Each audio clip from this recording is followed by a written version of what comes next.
Hey everybody, this is Scott with Apple Chevrolet here in Tinley Park, Illinois. Right here we're looking at a 2019 Chevy Cruze LT.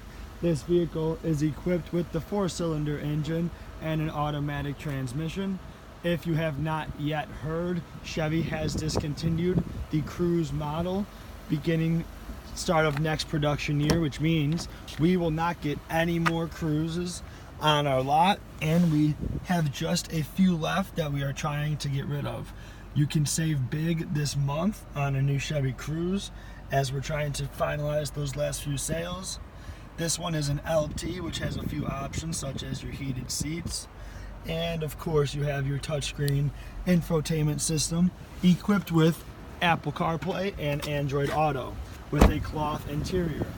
Please let us know if we can answer any questions for you about the Cruze or any other vehicle here at Apple Chevy.